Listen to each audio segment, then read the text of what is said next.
Thank you, Honorable Chairperson, honorable members. I rise before this House today as a member of the IFP in calling for this debate of national public importance so that we as members of Parliament can collectively resolve this impasse at the SABC. I am certain that when we all put our minds together, we can surely find a solution to the ongoing issues at the public broadcaster. The escalating crisis currently playing out specifically in regard with the imminent retrenchment of hundreds of members of staff must be addressed. Just weeks ago, we were addressed by the President outlining the country's recovery plan, and we heard the subsequent state of financial affairs by the Finance Minister. I echo the sentiments expressed by our founder, IFP President Emeritus Prince Mangosuthu Buthelezi, when he said, the status quo cannot be maintained at the SABC, while at the same time our country is talking about stringent measures to raise our economy out of junk status. We know that decades of financial bailouts for state-owned entities have contributed significantly to the present dire economic circumstances in our country. Further bailouts without solutions being implemented are simply not feasible. The consequences of past financial and administrative mismanagement at the SABC have not yet been rectified. It seems clear that the ANC is hesitant now to address the core problems at the SABC, in light of the support which the SABC has given to the ruling party for such a long time. It is necessary that restructuring and cost-cutting measures be implemented. That is unavoidable. It is simply a matter of finding the best way to do so. The SABC has not been immune to struggle. It has not been immune to financial difficulty either. But, honorable members, we must admit to the fact that the SABC has lacked leadership. The days of leadership instability at the SABC started long ago. These issues were exacerbated during the days of the former COO, Hlaudi Motsoeneng. Instability and poor leadership on a political level is also to blame. How can it be that there have been 9 ministers over the past 10 years in one portfolio? Some of these ministers only served in the communication portfolio for only a few months. How can we have stability and progress with such instability? This must stop, honorable members. What is also of serious concern is the fact that government's entire revenue contribution to the SABC only amounts to 2%. Can we proudly call the SABC an SOE when SAA and ESCOM are receiving tons and tons of billions? National Treasury has been silent on this matter, which is very concerning and very worrying. Government has been confused. We need collaborative efforts to get to the SABC on track. We need to create that fit-for-purpose structure which was promised in January last year by the management of the SABC when it released the statement addressing the October 2018 retrenchment debacle. In order to get that fit-for-purpose structure, the current SABC board must stay on. It is essential that there is continuity and a unity of purpose. In order for the broadcaster to pivot and repackage itself for an environment that has changed drastically, it must be allowed to leapfrog certain development phases. This will require a serious outlay of resources and capital. The IFP therefore proposes that an independent specialist human resource and change management firm be appointed to work with the senior brains trust at the broadcaster to manage the retrenchment and repackaging of executive salaries. When assessing the staff complement, special attention must be paid to the top-heavy staff structure. Currently, senior and middle management constitute 30% of the staff, but their salaries make up 44% of the cost of compensation. 173 people at the SABC earn more than 1 million a year. This is exactly why we suggest retaining the services of independent consultant to drive the process. Honorable members, the importance of the public broadcaster, not only in South Africa, but in Africa must be stressed. We remind government that the SABC is the only broadcaster that speaks to the nation in all our 11 official languages. The SABC is often the only source of news and information of many who live in the most remote and rural areas in our country. The public broadcaster serves the public. It cannot be allowed to fail. We can, with enough political will and with our collective expertise, restore the SABC and usher it into the innovative age of the fourth industrial revolution. We can only look to a brighter future when we admit to its failures, take ownership and responsibility for its past problems, and together unite behind its future potential. Honorable Chairperson, honorable members, I believe that as this House, we will put our differences aside and find amicable solutions for both employees and the public broadcaster. We cannot afford to have a blackout in this country. I thank you.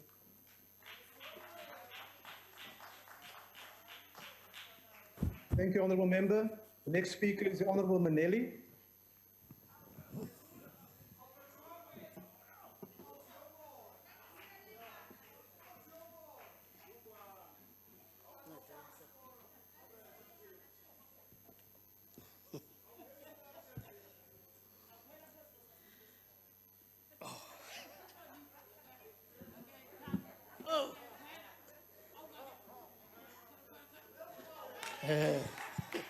Thank you. Thank you, House Chair. Honorable members in your different responsibilities, fellow South Africans. Today marks the 35th anniversary of COSATU since its official launch on the 1st of December 1985. This debate coincidentally happens on the eve of COSATU and affiliated unions embarking on a protest march to the union buildings on the 4th of December 2020, demanding accountability from government. It also follows the South African Economic Reconstruction and Recovery Plan presentation by our President, Matamela Ramaphosa, aimed at stimulating equitable and inclusive growth in response to the challenges brought by COVID-19 pandemic. As we debate, we must not lose sight of our collective responsibility to tackle the historical structural inequalities, unemployment and poverty in South Africa. We must ensure as part of the plan that there's an employment stimulus, creation of jobs and support for livelihoods. The Fifth Parliament, after widespread concerns from the public regarding, amongst others, compromising pursuit of the mandate and the lapse of governance, established and conducted an inquiry on inter alia the SABC board fitness to hold office and discharge its duties and fiduciary responsibilities as prescribed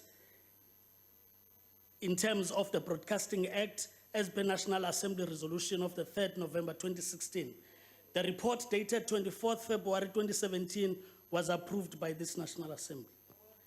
The report reflected damning lapses of governance, possible illegalities in respect of the Memorandum of Incorporation, several irregularities by the SABC, and the roles of Parliament and the Executive Authority.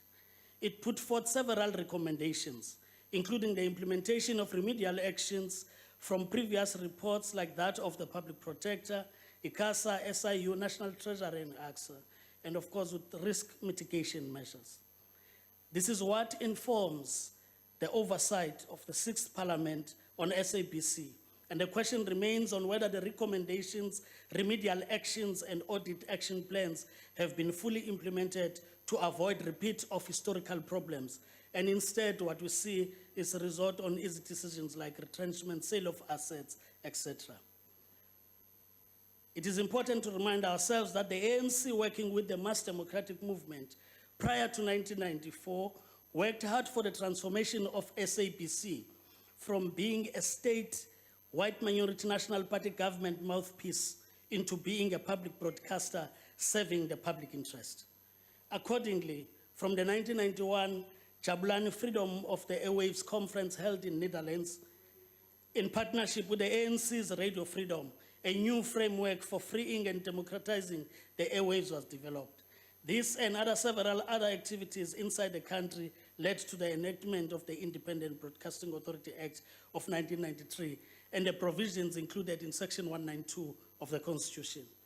This historical perspective confirms the ANC commitment to editorial independence of the SABC and is enshrined in the Broadcasting Act. Subsequently, the ANC at the 51st and 52nd ANC conference affirmed resolutions on increased funding of the implementation of the public service mandate by the SABC. This required the development of a public broadcasting model that is not reliant on commercial programming. This required, of course, to be developed, costing the mandate as well as the different interpretations on the role of broadcasting in government. The SABC is beset by many structural, managerial, and funding problems. It needs to be restructured and repositioned to prioritize public service as opposed to commercial focus that is displayed. The SABC needs rebranding and turnaround to ensure that focus is on content and not more of reporting governance and other challenges.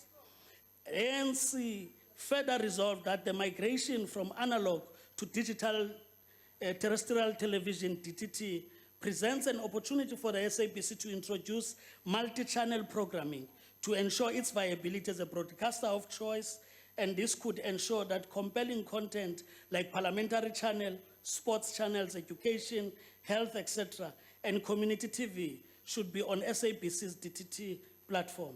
The SABC must be positioned as a content provider of choice and a repository of our cultural identity, etc.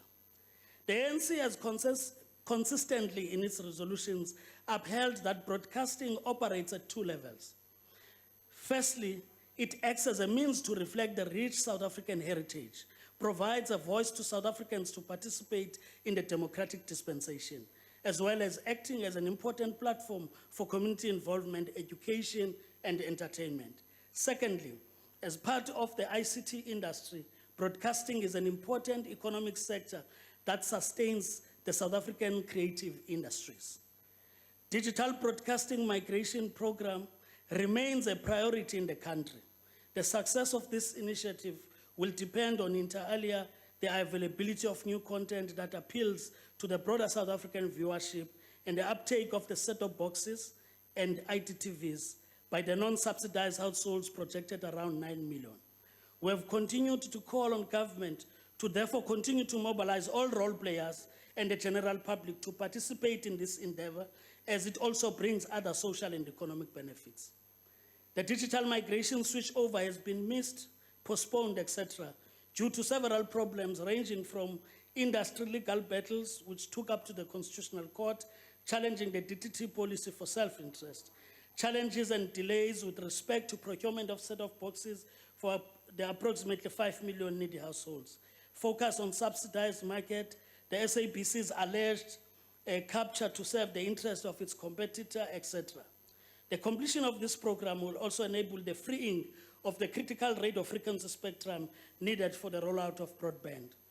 The committee has acknowledged the challenges faced by the SABC due to years of mismanagement by previous leadership of the corporation, and appreciates the intervention by government through the ministry that resulted on a conditional support from National Treasury. This is the 3.2 billion bailout meant to settle debts, investment into much needed compelling content and infrastructure. Having said so, the committee supports the minister's call on SABC leadership that retrenchment indeed is the very last you can look at, having looked at all options that are available. And therefore, it would have been premature. That would have been the view of the committee. SABC, under many years of mismanagement, survived due to commitment of its workers. The journalists who ensured content never suffered, and SABC was never off air. The same workers acknowledged through their submissions to the Fifth Parliament Inquiry and the Public Protector that SABC was mismanaged. Therefore, the collective of the SABC and the public could engage on strategies to save the jobs and sustainably reposition the SABC. Some considerations for discussions from where we sit as outsiders in the process is that the SABC should not be too internally focused, but look at more ideas of growing the business, reskill and upskill its employees, ready them for a grown SABC with more channels. We raise all the above without electing to be neither the union nor the board and management of the SABC. The engagement between the unions and the SABC must be given a chance as part of finding a solution to the current crisis. It is against this understanding that the ANC component in the committee had encouraged all stakeholders to engage meaningfully after having listened to the union's editorial forum, SABC and the ministry as a shareholder in a number of engagements with the committee. South Africans are facing financial and economic challenges. Our people need free-to-air television, FTA, with compelling content, and the DTP platform provides free television. All what citizens need is information, like where to get IDTVs or set-top boxes or DTT antenna, pay once off, watch good content, and this would grow the viewership numbers of the SABC and its revenue. And therefore, the SABC therefore needs to consider working with Centec to maximize the usage of the DTT transmission network, switch off analog network, and save costs. This was confirmed by Centec presentation to the committee in October 2020 that SABC will realize 27% reduction on transmission costs through analog switch off and migration to DTT. The time to implement DTT is now. If more than 7 to 9 million households migrate to DTT, besides the around 5 million subsidized households tuned onto SABC, more revenue will be earned by the SABC from advertising. This will grow the revenue base, enable the SABC to pay transmission costs, and ensures its sustainability. SABC should show a quantifiable revenue plan with timeframes. This will also contribute in the release of the spectrum for growing affordable fast-speed broadband and its access to all citizens, thus growing the digital economy. The SABC has more audience than Facebook in the country. It has a data on everyone who owns a TV set and needs to use the guide to guide co-creation of content and compete with competitors favorably in the market. SABC already has digital presence widely. It has an app, streams on its websites, Facebook, Twitter, YouTube, etc. All what is needed is for SABC presenters to promote these platforms when switching times rather than promoting their competitors. The SABC brand has become every household's need during this COVID-19 period. The people who want to watch SABC in numbers, and SABC leadership needs to focus on how to maximize this opportunity, increase viewership numbers, and therefore advertising income, having regard to all its digital platforms as people move digital. The ANC does not believe the SABC has exploited all opportunities available to it before rushing into staff retrenchment as an option. This was confirmed by a divided board on the Section 189 matter as exposed in their appearance before the committee on the 18th of November 2020. The available options include lobbying hard for ICASA to fast-track mass carry regulations review so that the value of free-to-air FTA content is paid for on commercial terms favorable to FTA. Similarly, sports broadcasting rights regulations are favorable to FTA services in the public interest. The SABC should focus on revenue growth. Honourable as I said, Member, not to be too your time has focused. expired. Indeed, the Honourable the Member, your committee time has welcomes expired. the interpretation. Thank you. Thank you, Honourable Member. The next speaker is the Honourable Van Dam. Yeah.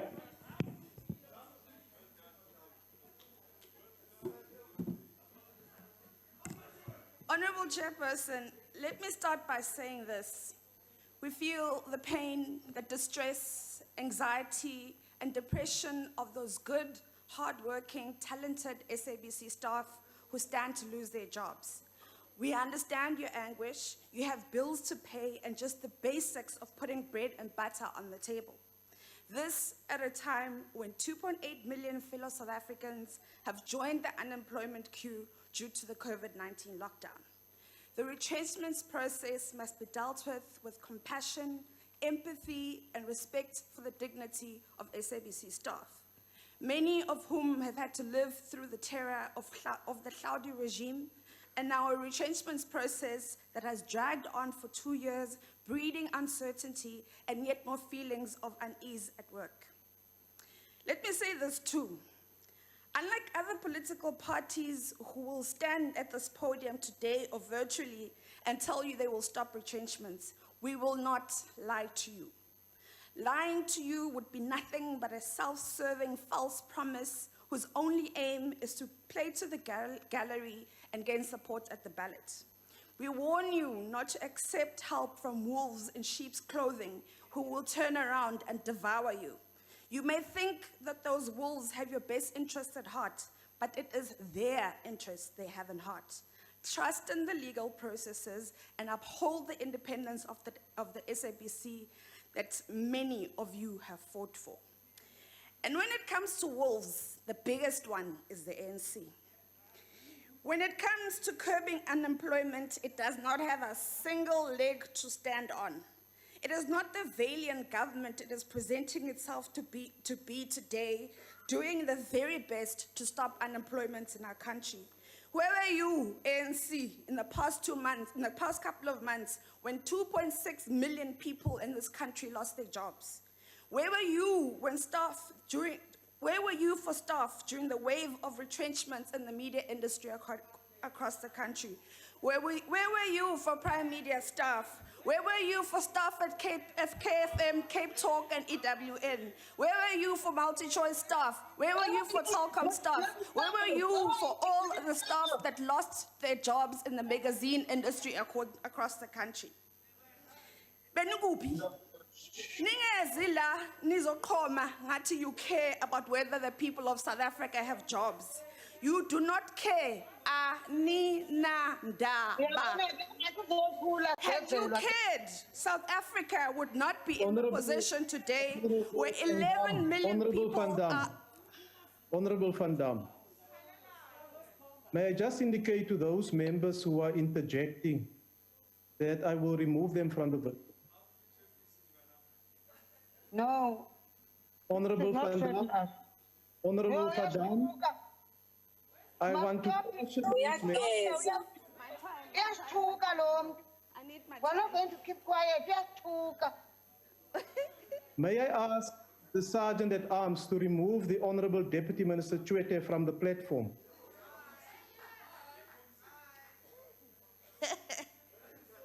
Please continue, Honorable Member. Aninandaba. Had you cared, South Africa would not be in the position where 11 million people are unemployed, with the youth most affected. Do not tell us about your reform measures when instead of using money to create job opportunities, you gave SAA a 10.5 billion bailout last month on top of a 16.4 billion bailout you gave it in February. Aninandaba. You can move your mouths to say what South Africans want to hear, but the facts are there on paper. The facts say you do not care. You do not care about making sure that there is employment for the people of South Africa. Now, about the SABC, I want to speak to the facts on paper. I want to speak to the laws that we as Parliament must uphold. At first instance, Parliament cannot tell the SABC to halt retrenchments. It simply does not have that power. The process that the SABC is going through is informed by Section 189 of the Labour Relations Act, which at no stage requires parliamentary approval. Secondly, the Minister of Communications as shareholder similarly does not have the power to tell the SABC to halt retrenchments. I don't know how many times Minister Stella Ndabeni-Abrams has to be told that she cannot interfere at the SABC. Kuzobe kube nini sisi? Just last week, with the help of Minister Thulas Nxesi, The minister again gave the SABC instruction to halt the retrenchments. Then she went so far as to insist that she's going to be involved in the mediation process going forward. This is unlawful. If she does so, she must be taken to court, a case she will lose, and she must pay for those costs out of her own pocket. Angathi ufuna ukwenza mathanda, makenze mathanda ngemali yakhe, hayi ngemali yabantu base South Africa. The SABC is not SNAS, the Ndabeni Abrams show. It is the public broadcaster which is protected by law from political interference so that it can provide content that reflects the plurality and the variety of news in South Africa in advancing the national and public interest. Now, the ANC constantly tells me in committee not to talk about the recent history of the SABC, which is a bizarre narrative coming from the ANC.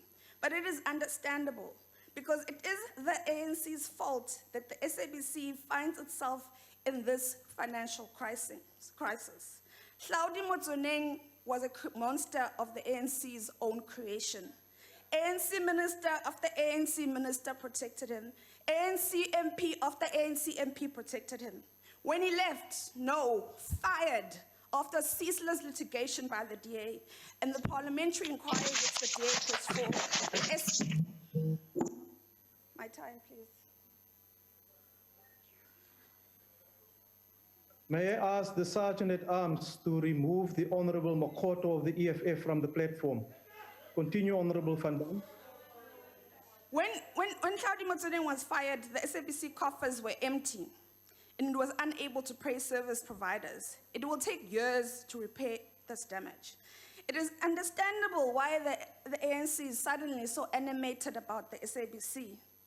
An election is around the corner, and this board has been proven to be too independent. This is a board that stood up to ANC Secretary General Ace Magashule and told him to remember that the SABC is independent. Magashule later retracted his statement and said, the SABC, we can't dictate to them. Perhaps he can share this information with Minister Ndabeni Abrams. So independent has the board been that it has created a climate of independence at the SABC, that for the first time, last year's coverage of the election was fair. According to Media Monitoring Africa, 99% of the coverage of the 2019 election was balanced and fair. ICASA shared the same sentiments, stating that it was satisfied that the SABC took great strides to cover a range of political parties, thus ensuring a diversity of its views. With another election of it on its way, the ANC doesn't want an independent board. You know you are at great threats at municipalities, and this retrenchments process is being used in order to paint the SABC board as incompetent so that the board can be dissolved, so that you can put your own buddies there at the SABC board who will do what you want. We will not allow for that to happen. We know you have your mole there, Mamotupi Muhala, who seeks to destabilize the board. She will also not succeed. It is an undisputable fact. The SABC staff is bloated. 43% of its salaries 43% of its funding goes to salaries instead of purchasing content. Its wage bill must be reduced. Its staffing model must be restructured. It cannot be that any organization has double the number of supervisors than it has staff. The board has informed us that it has had 16 consultative meetings and 7 of them facilitated by the CCMA. We have also heard the concerns raised by some unions regarding the lack of adequate consultation, and that an urgent application has been submitted by Bemau to the Labour Court regarding irregularities. If those irregularities are found, I trust that the SABC will follow the judgment. The bottom line is this: in order for retrenchments to be halted, Treasury needs to give 700 million. There is no 700 million, and in fact, it was National Treasury that said that the headcount at the SABC must be reduced. With the 700 million not coming, with no reduction of the headcount, in a few years, we'll have the SABC coming here again to ask for a bailout, and that bailout will not happen. Your time has expired. Can I make one last point? I thank God. No, your time has expired. Yo. Quiet. The next speaker is the Honorable Pambo. Kathele when? Honorable members, I want to caution you, I will remove you from the virtual platform. If you are not recognized, then you switch on your microphone. There's no warnings involved here. The Honorable Pambo. Thank you, House Chair. From the onset, allow us to register our displeasure with the planned retrenchments at the SABC. We've witnessed the emotional abuse of the employees of the SABC at the hands of a leadership that has exhibited complete incapacity to lead the entity. For retrenchments to come as a first resort at the SABC shows that we as a country are determined to subject our people to unemployment, insecurity, and destitution. Logic follows that the financial problems of the SABC must be placed at the doorstep of the ANC government, which is adamant on austerity measures that are aimed at cutting the wage bill across government departments, and this department has not been spared. There is a clear, determined policy to underfund and strip all entities that should serve as a developmental purpose and surrender them to private capital, SAA, Stats SA, and now the SABC. All entities that should serve as a public good are being torn apart to make South Africa a shallow state that outsources all of its capacity to serve the people. The correct diagnosis at this stage is that the government has created and is responsible for the massive job losses because of its neoliberal bailout conditions. One of the bailout conditions is that the SABC needs to dispense with the non-core assets. This is a neoliberal method which is conducive for job cuts. Each time an entity dispenses with non-core assets as a means to generate revenue, it results to job losses. The ANC is intent on driving SABC into privatization, as it was always in the case in the mid-90s. Alternatively, to squeeze it into insignificance within the broadcasting industry in the interest of multi-choice monopoly. The key message to combat this regressive and non-workable approach is that there must be immediate massive state capital injection into the SABC to save jobs. We must direct attention on the ANC government, its pervasive relationship with pay TV monopoly multi-choice, and complete disinterest in a financially healthy public broadcaster that executes its democratic responsibility to inform the public everywhere and in their languages. The SABC finances are completely unsustainable without consistent state protection from pay TV. This is what public broadcasters do all over the world. Over 60% of what SABC does is free. Its commercial arms are what should compensate the rest. But they've been squeezed by private commercial operators, at times through actual regulations by ICASA. Above all, through government advertisement spending itself, the ANC government spends more on commercial operators than on SABC. In fact, half the time, when it comes to SABC, they don't compensate or pay for the adverts and coverage. The new editorial structure proposed by management must be rejected until they integrate the editorial forum. We must condemn a move by some in management to use retrenchments to marginalize or fire vocal journalists who spoke to Parliament as part of the SABC editorial forum. In the immediate, MultiChoice must be forced to integrate the TV license payments into subscriptions. They must be forced to compensate SABC for all the content of 3 channels they have been playing with for free. Mass care regulations are not only unfair, but a complete criminal regulation aimed at robbing SABC of its content and growing multi-choice viewership. DTT has failed, and it now only serves for the enrichment of corrupt politicians. Let us allow the SABC to fully adopt DTH as the key technology for signal distribution. Our people have already moved into DTH to access digital signals. All who are still on analog must be moved swiftly into DTH. The SABC can compete on any online content offerers, even better than Netflix.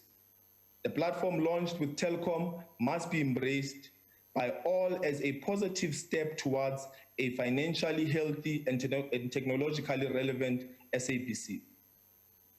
The ANC government is the source of the problems in the SABC. The SABC as an entity is neglected. It is not under the care of a member of cabinet. A deputy minister is not a member of cabinet, but even with the current minister, nothing is working. SAPO is one such entity.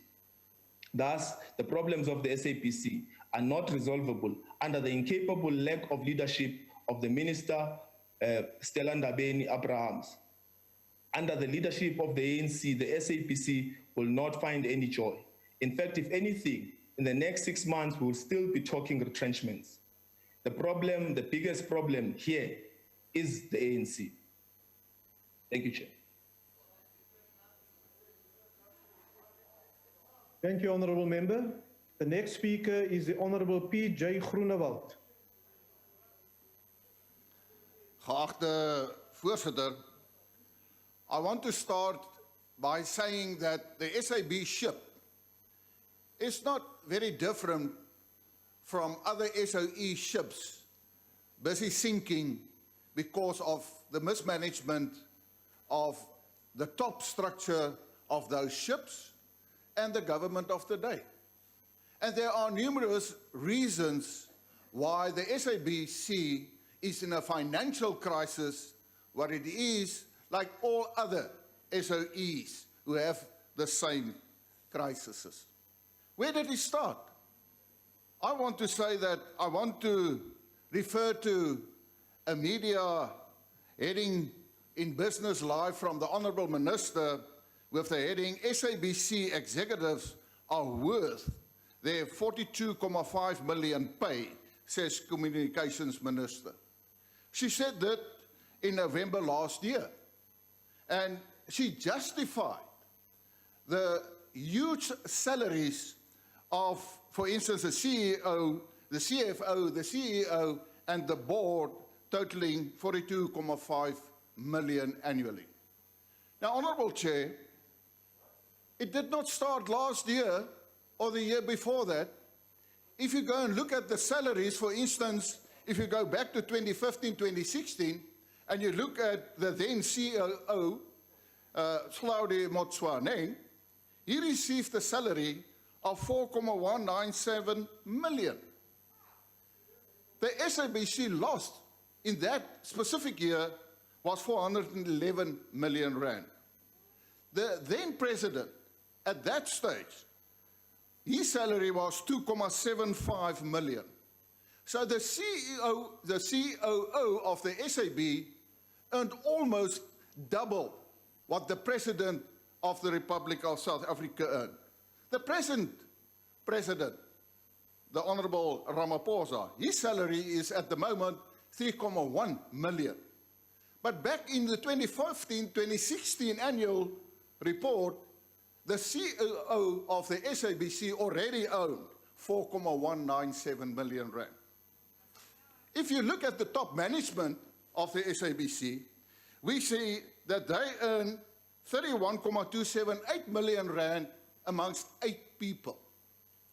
Now, with great respect, Honourable Chair, I want to ask the Honourable Minister, when she is going to respond at the end of this debate, can she please explain to the people and the taxpayers of South Africa how can a COO of the SABC almost be double worth that of the President of the Republic of South Africa? Ons is op rekord, agbare voorsitter, waar die Vryheidsfront Plus nog altyd gewaarsku het en gesê, daar moet gekyk word na die salarisrekening, nie net van die SABC nie, maar van al die openbare entiteite. Want dit is waar die soustrein is. En hier kom ons op 'n punt waar ons die prys moet betaal. Maar die probleem is, daar moet ontslaag geraak word, nie van die mense wat nog die skip se enginekamer aan die gang hou nie. Ons kan nie ontslaa raak van nuuslesers of van nuusskrywers of van tegnici nie, want hulle laat die skip se skroewe nog draai. Raak ontslaa van die topbestuur, raak ontslaa van die uitvoerende gesag en verminder hulle salarisse sodat u kan verseker dat die SABC nog steeds kan gered word. As u dit doen, het u 'n kans om hom dalk te red. Ek dank u. Thank you, Honourable Member. The next speaker is the Honourable Swart.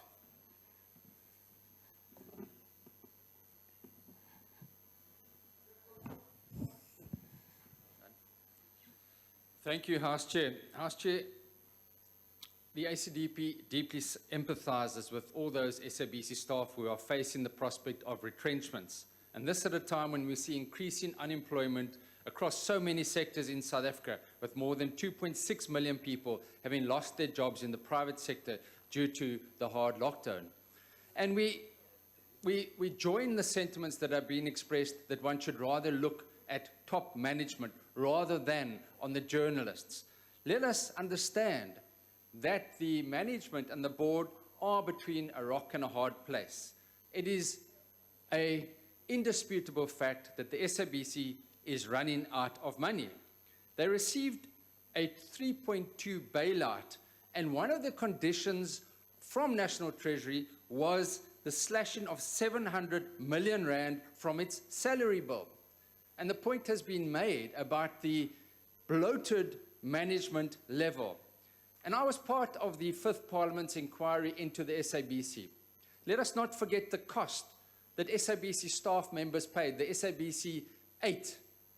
One of them gave her life.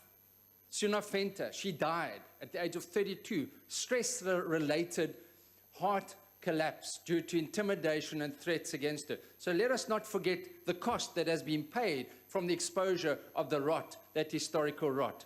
And yes, the point was well made that some of those recommendations of that 5th Parliament's report have still not been implemented. Many of those recommendations would go a long way to address the revenue issues at the SABC. But it is independent. The independent board is appointed by Parliament. Their board appoints the executive. The independent board has the final authority. And as we found in the 5th Parliament's report, which was accepted by the 5th Parliament, one cannot have political interference. That was at the heart of the problems at the SABC, which was, many of you would have watched it, but it was accepted and is binding on us. So let the legal process unfold. Let us be mindful that there is an oversight perspective to be played by the Portfolio Committee, but it is disgraceful that only 2% funding comes from National Treasury. Surely we need to look for a fit-for-purpose strategy that must be implemented, but one needs to come together and allow the legal process to unfold, but to protect those people, as was very properly put, that keep the ship, the SABC, on track. Those staff members, let's look at top management level, which is over-bloated. I thank you. Thank you, Honourable Member. The next speaker is the Honourable Kwankwa.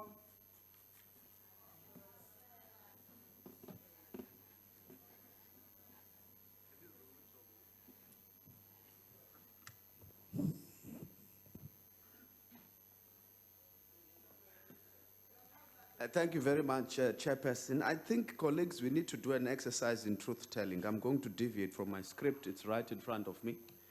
The issue is, before elections, there were talks about retrenchments, possible retrenchments at SABC. And some from my right-hand side actually were murmuring and stammering in the corridors, saying it would be wrong to do retrenchments before elections. And discussing retrenchments before elections was a political hot potato. And due to that, there was meddling and interference which prevented the SABC from doing those retrenchments. But I want to make a point which we think is important for us, is that, you know, during the outbreak of the coronavirus and when we applied for IMF funding, we said the key issue in line with their criteria is about protecting lives and livelihoods. And therefore, we launched a loan guarantee scheme with the private sector, with the South African Reserve Bank, where we said there's 200 billion rands. Those whose revenue has been affected can be able to access funding via that channel.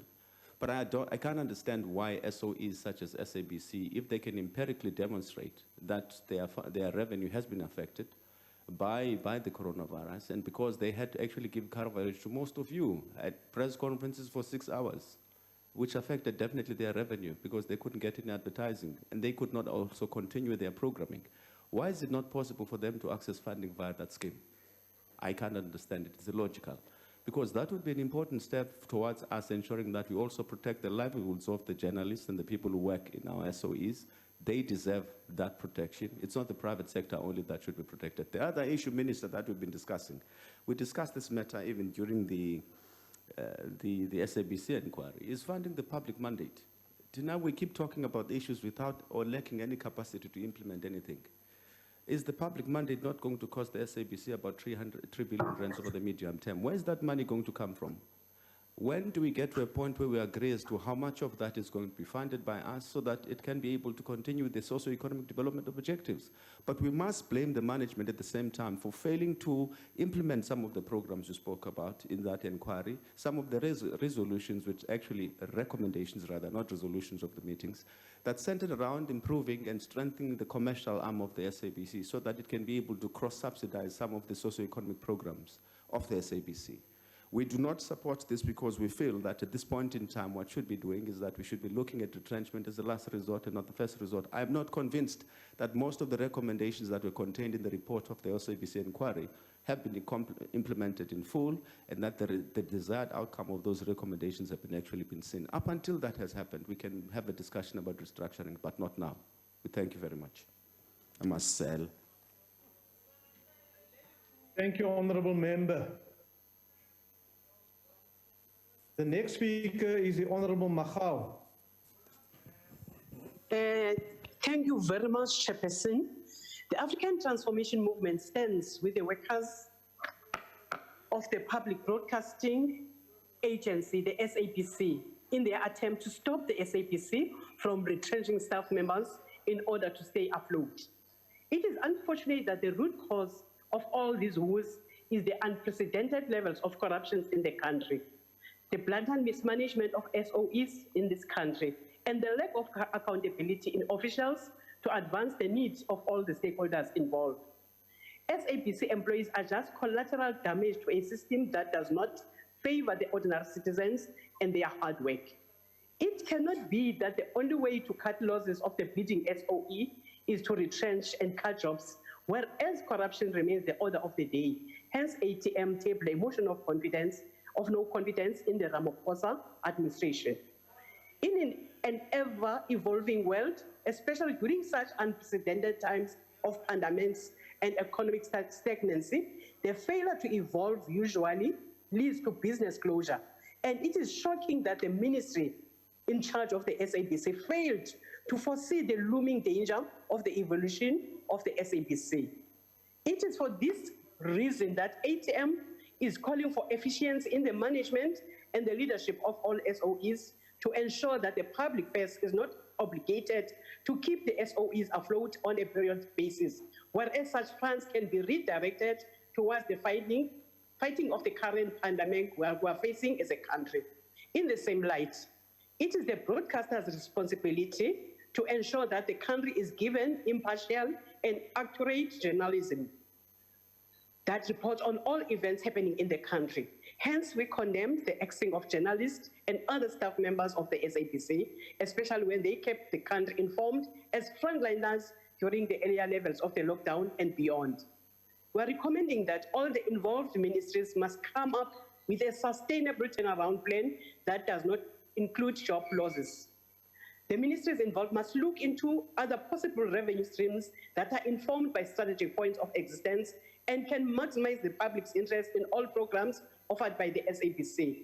The content rollout must be current and must speak to the needs of the new population group that enjoys such programming. Keeping staff members on freelancing contracts only not to renew their contracts is one of many other strategies recently implemented by the SABC. a strategy we do not condone as the ATM. In all we do, we must ensure the crisis at the SABC does not worsen than what it is already. We owe it to all those SABC workers who risk their lives during a global pandemic. Thank you very much, Chairperson. Thank you, Honourable Member. I'm glad you corrected yourself because you said you are moving a motion of confidence. Order, Chairperson. I now recognize the Honourable Shaky Mam. Thank you, House Chairperson.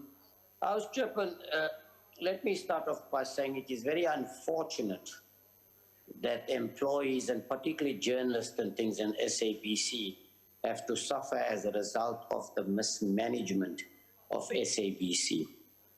What I don't understand is this, and this is a problem that we've been having in all state-owned entities, and that is political interference. And once again, I see there is political interference.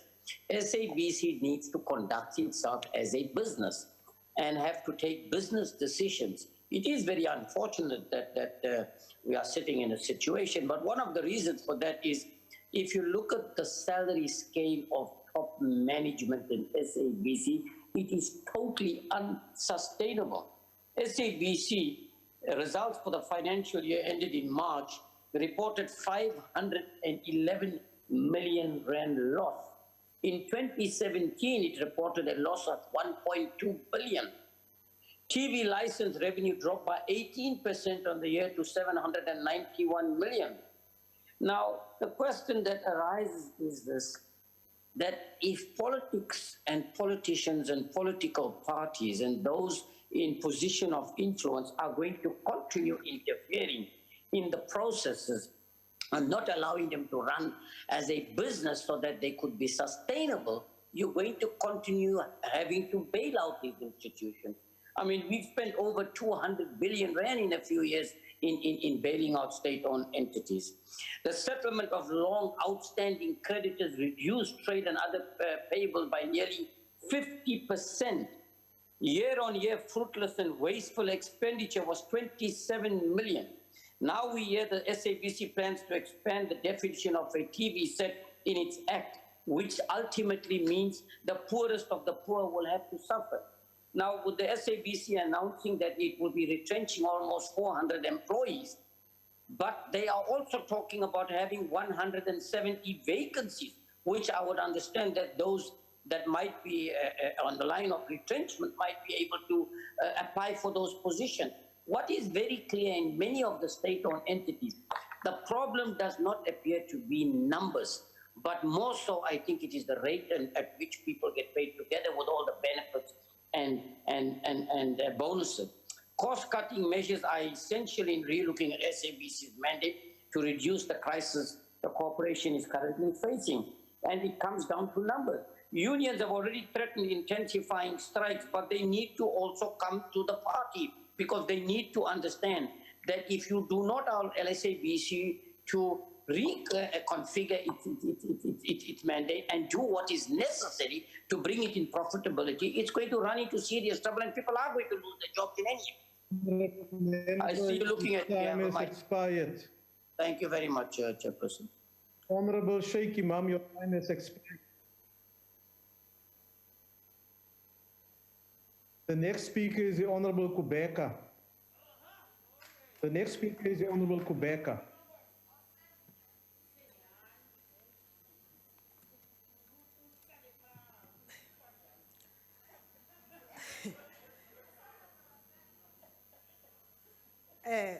Honorable Chairperson, Honorable Minister of Communication, Deputy Minister of Communication, Honorable Members of the Parliament, Portfolio Committee, Honorable Chair Boise Mainel. As we celebrate the 65th anniversary of the Freedom Charter this year, we must give effect to profound statement that South Africa belongs to all who live in it, black and white. Our priorities this year will inform by the weighty injunctions contained in that historic document, which continues to be lodestar in everything we do. Several of our key state-owned enterprises like SABC are facing great difficulties. This has a severe impact of broader economic growth and transformation. The transformation of the SABC from being an apartheid mouthpiece of being a credible public broadcasting institution. In recent years, the SABC has played a very important role in the national and local election, thereby strengthening our democratic discourse. The movement must undertake a thorough and sober assessment of the state of the SABC and take clear decisions about what must be done to place this entity back on a sustainable path. In identifying and executing the tasks necessary to confront these challenges, we must know our past and understand our present, and to be able to chart a better future for the people of South Africa. We must honor and pay tribute of those whose struggles and sacrifices brought us freedom and democracy. We must draw guidance and inspiration from our examples. As we reflect on a significant milestone in the history of ANC, the broad liberation movement and the country, we must continue to learn and implement lessons they teach us. The African National Congress resolved that any future strategy of the SABC must position the broadcaster as a leader in an uptake and usage of new technologies, including mobile television and internet protocol television, in an environment that does not allow the public broadcasting system to lag behind commercial broadcasting. The ANC further resolved to re-look on the behavior of the dominant players' access and premium content, including sports rights, access to critical infrastructure, and unable entry of new pay and other services during after migration process. The review of local content quotas for all types of broadcasting was identified as important. The fair representation of women, people with disability and age in the community broadcasting sector was also identified as important. Migration from analog to digital terrestrial television was identified as an opportunity for South Africa to enter into a manufacturing of electronic goods for South African and other markets. The safeguarding of children was perceived to be important. The need for youth station was again highlighted as necessary and urgent. The department has established a national communication task team which is reviewing the entire broadcasting landscape. The digital migration process has been stabled by the lack of consensus by industry players, technology standards, and conflicting interests. South Africa must invest more on public education and awareness, support content development, and grow the industry to sustain digital broadcasting future.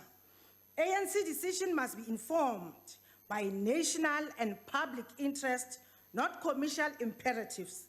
Disagreements amongst the broadcasters must not be allowed to frustrate realization of an important migration process that will improve broadcasting services and contribute to the development of broadband services. The ANC be vigilant not to find itself in the middle of conflicting interests. Public interest must always be the guiding principle. As part of the process, the government must increase its funding of the SABC. This must be implemented progressively over a responsible period. Government funding must be ring-fenced to be targeted towards public programming such as indigenous languages, health, information, and developmental and educational programming. In addition to government funding, the SABC requires a long-term sustainability strategy based on a people-centered approach to public broadcasting.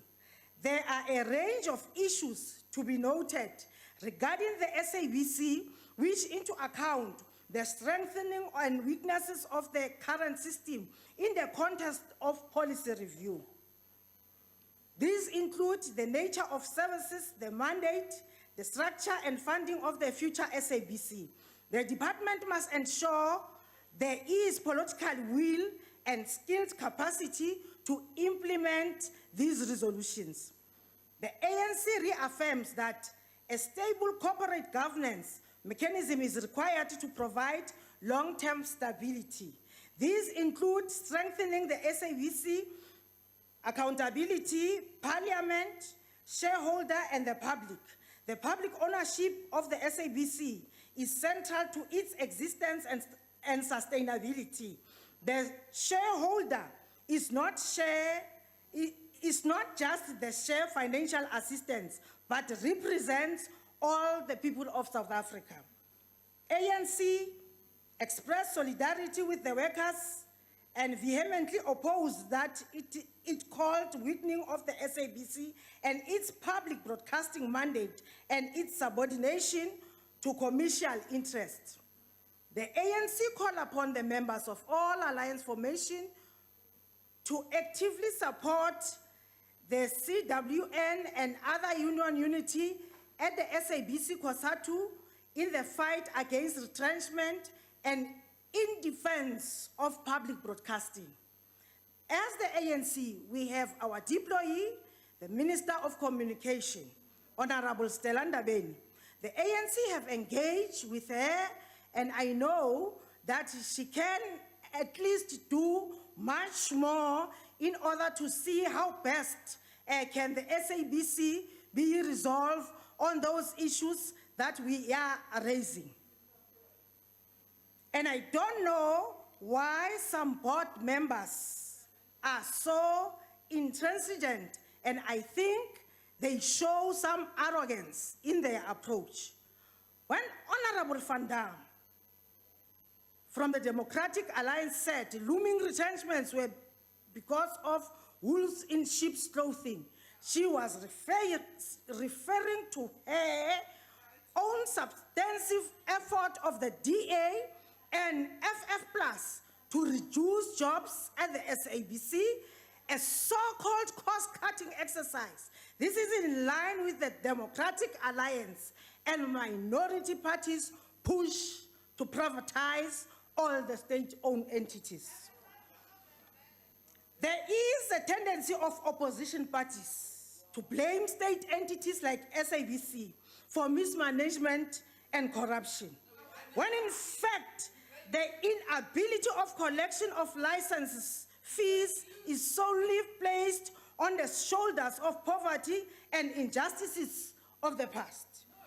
While many other countries went into a lockdown to combat the spread of COVID, the workers of SABC was working to keep the country informed about the pandemic and putting their lives and the lives of their families at risk. Hlala, wenziwe umthetho. Angivumele ngise inhlonipho kulamaqhawe amabili lapho aye ahlangabezana nalo leli igciwane enyangeni kaSeptember. Kungenxa yokuthanda umsebenzi wabo. Wobuntatheli kanye nawo ke ubuchwepheshe kanye nesizwe sabo ezweni lapho. Ngisho wena phela mnumzane Matlula kanye kanti futhi nawe mnumzane Michael Conrad siyezwisisa futhi nokuthi kwenzakeleni ke ukuze niwe kuleso simo. The South African industry are reeling from the initial shock of the coronavirus recessions, with job losses and UIF claims already running in the millions, if not the billions. We have not protected the workers at SABC. These retrenchments at first do a thorough skills assessment and make sure we do not lose specialized skills needed in the public broadcaster. The department must therefore rethink the design, implementation, and effectiveness of its programs to address the structural challenges of economic transformation, especially in the sector, and grow the market dominance and decrease job losses with this sector. So in fact, the crisis at the SABC is politically motivated, a few and vigorously fought by the employees who love the jobs and want to serve this beautiful country. Honorable Van Dam, as we know that you are allergic to women, Honorable Van Dam, as we know that you have a PhD syndrome, Chairperson, we will point of order. understand that indeed at no stage where you'll Point of order, support- Chairperson. Honorable Kubeka. Honorable Kubeka. I'm would- recognizing the Honorable Van Dam. Honorable Van Dam, why are you rising? I would like to request that the member submit a substantive motion with my medical records, which indicates that I have an allergy to women. Honorable Van Dam, why are you rising? No. Honorable member, that is not how you go about requesting a substantive motion.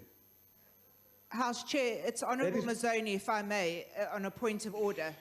The Honourable member at the Yes. podium was completely out of order by saying that Honourable Van Dam is allergic to women. And if the Honourable member paid any attention, she would know that a matriculant such as myself would have a PhD disorder, not someone as educated as the Honourable Van Dam, and therefore should withdraw that ridiculous statement. Honorable member, Honorable Kubeka, did you say that?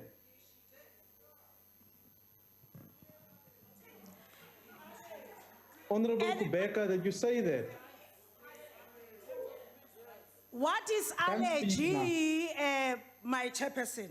Maybe they think they don't understand the allergies. She's Honorable member, there's a certain member, Isaac McClawlaw, or somebody who's also interrupted. I first want the Sergeant of Arms to remove him from the platform because his comments is not asked and he was not asked to be recognized. So remove him from the platform and then we can continue. And now I'm asking you, did you make that comment? Honorable Kubeka? Yes, chairperson. Did you make that comment? Not in the context of an illness, chairperson. So, Honorable Kubeka, will you just please withdraw that comment? I withdraw, chairperson.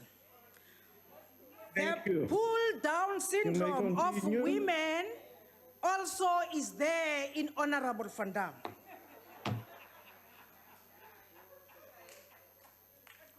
But I do understand what is the Honorable reason. member, your time is now expired. Thank you very much for your input. The next speaker is the Honorable Madisha. Honorable House Chair, I know you did not get Yes, the message. Honorable House Honorable Chairperson. Chaisa is in the House, AIC. Thank you before COPE. Honorable House Chairperson, I couldn't hear you. Can you just repeat that? Okay, I was saying that before COPE, AIC is in the House. Thank you, Chair.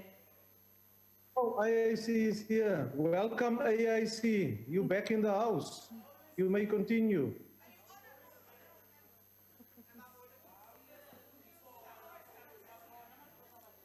Thank you very much, Honorable Chairperson. I'm here in double task. On this day, the 1st of December, let us salute the HIV and AIDS survivors and remember those who died as a result of this disease. Honorable Chairperson, the growing crisis at SABC is a great concern to all of us. We talk of job creation. The SABC authorities are busy with retrenchment. We're trying to reduce unemployment. They are busy trying or doing the opposite. We are building, they are just letting everything to fall apart. Honorable Chairperson, this is an entity or SOE that is supposed or is getting financial assistance from government so as to deliver services to the people, more especially the poor of the poorest. We shall never support any retrenchment. We can't afford to have so many people losing their jobs. This is a public broadcaster meant to give information to the citizens of this country. There comes the powers that be and say to them, go home, we have got no jobs for you anymore. What kind of management is that one? What about the families of these people? Why can't the management leave first and lose their jobs if that is the way to go? Do unto others what you have others do unto you. We know it is because of corruption that they make these innocent workers to suffer. They should remember that these are the bread and butter issues for the workers and their families. How can they treat people doing such good job, the food soldiers, giving information to the people? This must be rejected and never be allowed to happen even in future. We say away with self-centered individuals, away with corruption, let the people enjoy the freedom that was fought for. Thank you very much.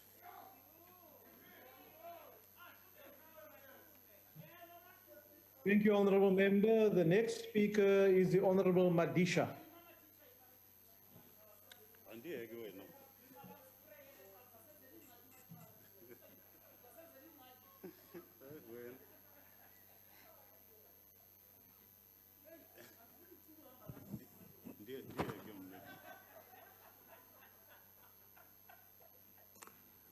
Honourable Madisha, the stage has been prepared for you. Thank you very much, Honourable Chair. I start by putting it before this House. I want to ask a question that says, what next?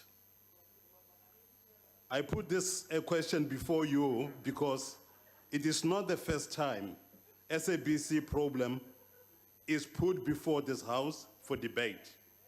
It was debated by the 5th Parliament, which emerged with resolutions to address this problem.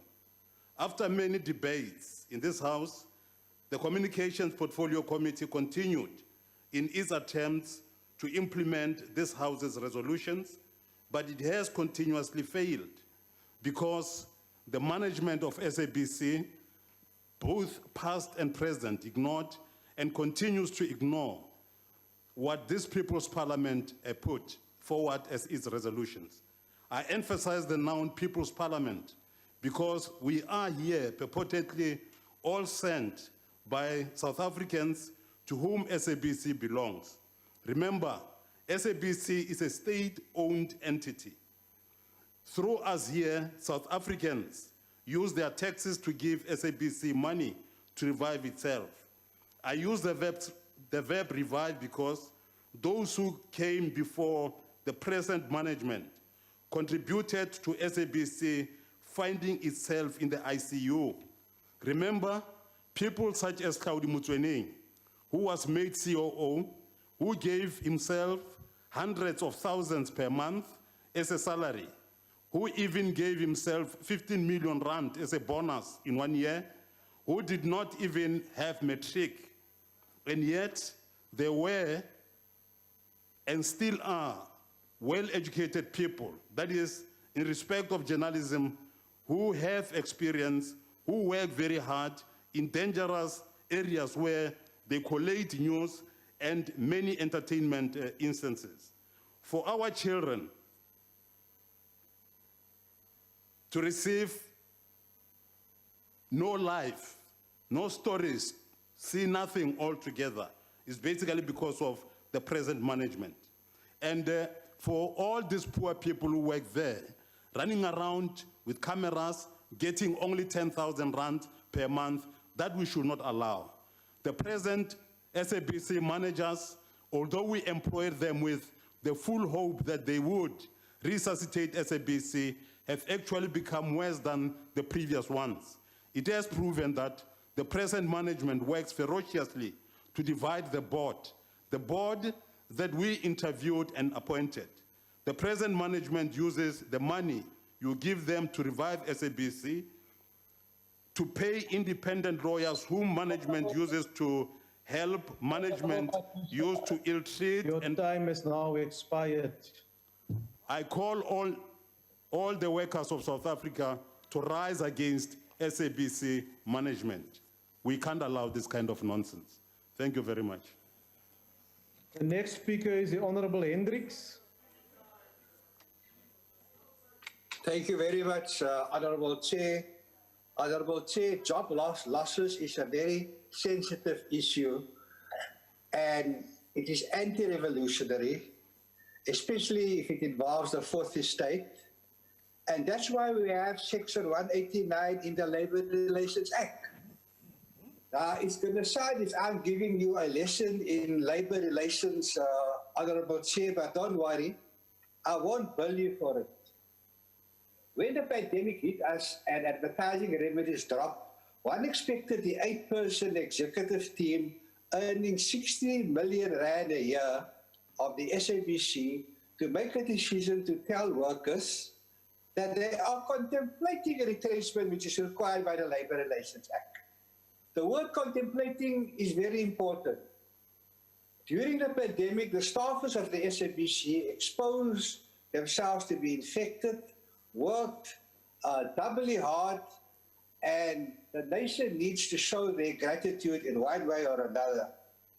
The most important issue during the pandemic was information, informing the nation what is happening, and that was a very valuable service. SAP staffers put their lives at risk, no one argues that. After informing the union, they contemplate the retrenchment, that's my lecture now, in terms of Section 89, a letter must have followed giving the business rationale, naming giving the names of the employees affected and the numbers, the criteria taken to decide who goes and who stays, and then the most important part of Section 189, call for alternatives, and that's where the union and the workers' representatives had to come with the wisdom of Solomon to address all these issues. And then it was necessary for the executives to respond to every alternative in writing. Now, whether that process has been followed, I'm sure it must have been followed with all the consultants that have been employed, the CCMA being involved. Where we are now, Honorable Chair, is after contemplating retrenchment, I don't know why everyone talks about retrenchment. The law says contemplating retrenchment. We're not there yet. The challenge now is how do we soften the blow so that the staffers, that we are all on their side, that they don't lose their earnings. And that is a challenge that faces us. And one would have expected the Portfolio Committee to be in the forefront on how to soften the blow. And this is what happened, and that is a shame, Honorable Chair. Thank you very much. Honourable Member, your time has now expired. The next speaker is the Honourable Schlengwa. Thank you very much, House Chairperson. Incompetence breeds crisis, corruption breeds crisis, interference breeds crisis, and the casualty of crisis is workers and the economy. In this regard, the independence of the SABC must remind itself is sacrosanct and our democracy is dependent on it. Therefore, we thank the Speaker for allowing this debate as we pull out this matter out of the shadows to trounce populism with facts and sobriety. Those that see wolves from those maybe who have called this debate are themselves wolves for envying having not called this debate. The retrenchments are not a silver bullet. They must form part of a multi-pronged strategy of cost-cutting measures, restructuring, innovation, and new revenue generating streams to keep the SABC afloat, sustainable and viable for the future. Speakers come here and speak about a divided board. It is wrong to entertain the individual maverick positions of individual board members ahead of the decisions of the collectives. It is a breach of their fiduciary responsibilities, and Parliament cannot in good faith endorse it, nor should we support it. In fact, we should discipline it. We speak about Centec. SABC owes Centec about, in its annual bill, almost 1 billion rands. And as things stand now, they owe Centec 500 million rands. They don't have the money. Where will the cooperation come from? There is a general state of collapse of entities in this portfolio of communications under Minister Stella Ndabeni-Abrahams. SOEs, of course, generally are in disarray. The SABC challenges, therefore, must be viewed in this context. SAPO can't afford to pay rentals. The board is unstable. The Post Bank cannot keep up with the requirements of SASSA, both on social grants and the current 350 rands. Focus is not given to assist the Post Bank to get its full license. Digital migration delays has cost the SABC drastically.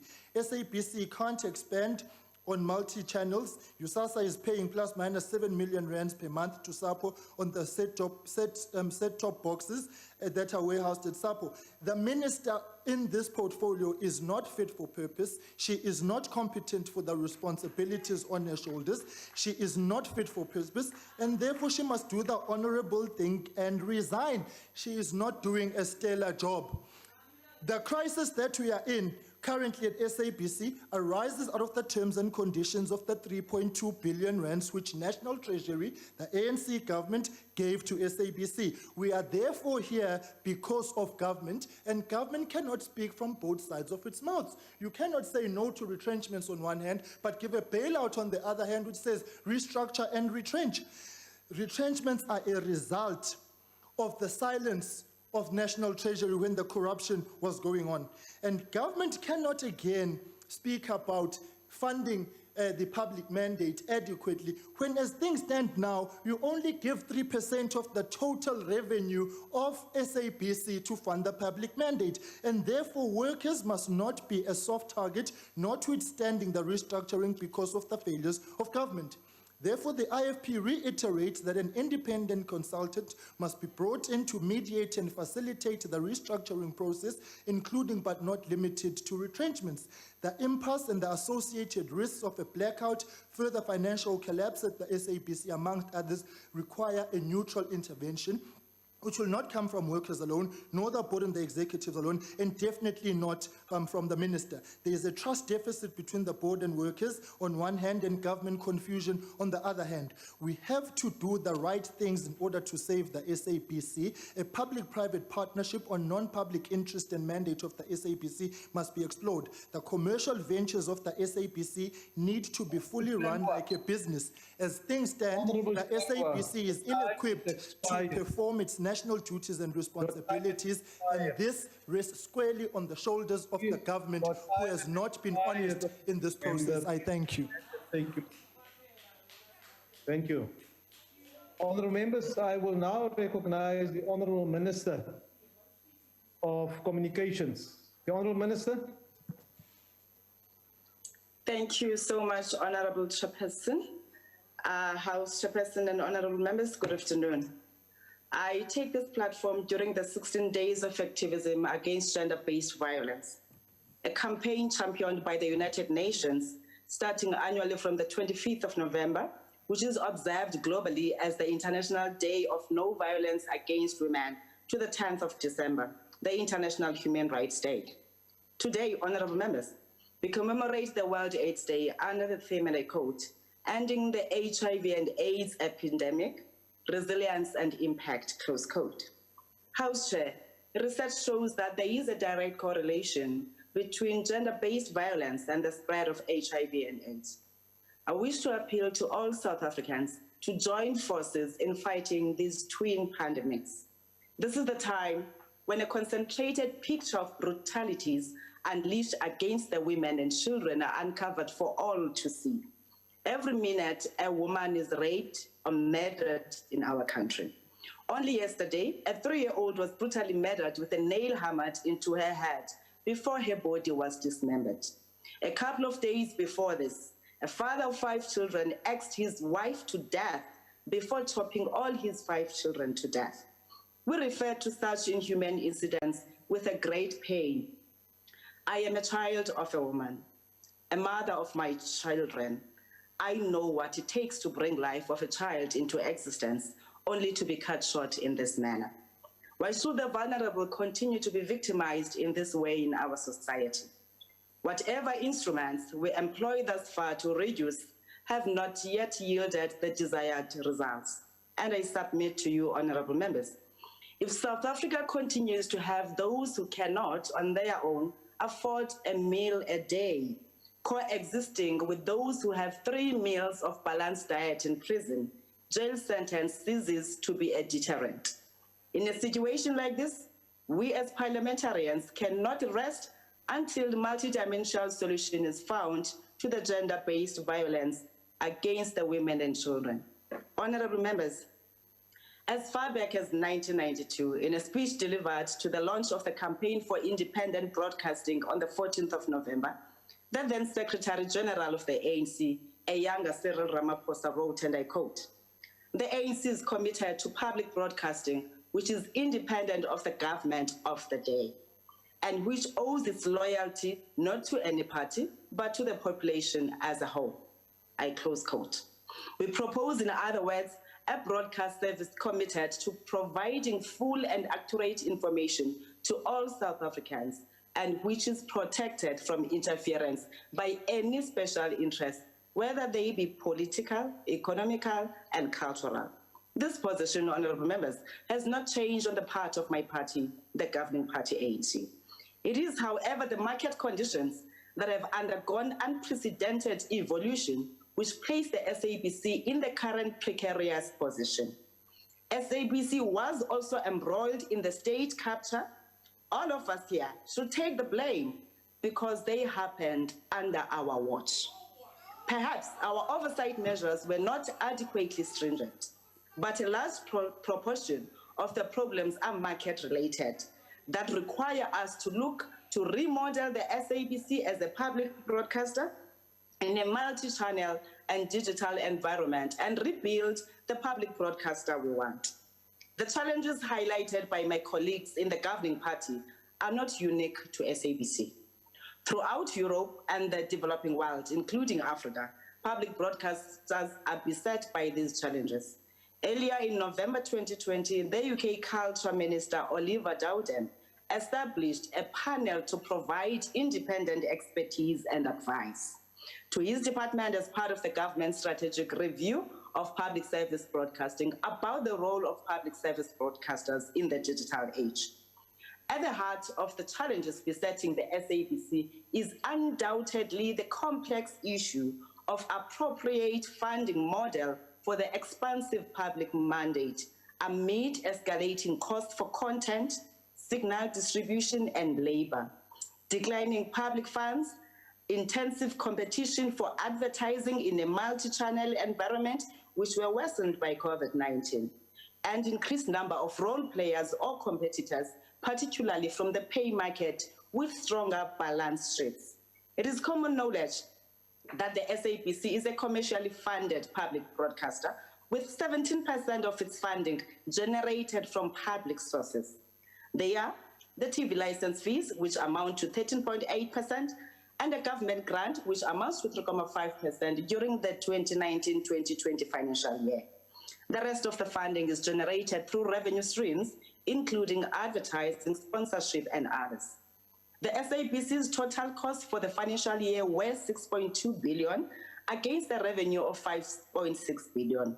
Its cost-to-income ratio is 110%, which is not sustainable. Research has indicated that the 2020 net advertising base for TV in South Africa is 5 billion, of which pay operators take more than half. On the unfunded public mandate, the Department and National Treasury are currently engaging as to the extent of this unfunded mandate. We have noted, however, that SABC has in recent times not been able to appropriate advertising revenue. Therefore, consistent with ongoing international trends, the issue of designing an appropriate funding model is critical. My party has, in its various conferences, resolved that a stronger public broadcaster that can execute its mandate and support democracy must be predominantly funded by public means. This is a position that we still hold today. As a public broadcaster, the SABC, honorable members, is the pulse of our nation, keeping our nation informed, educated, and entertained. It is the window through which our culture and heritage are seen.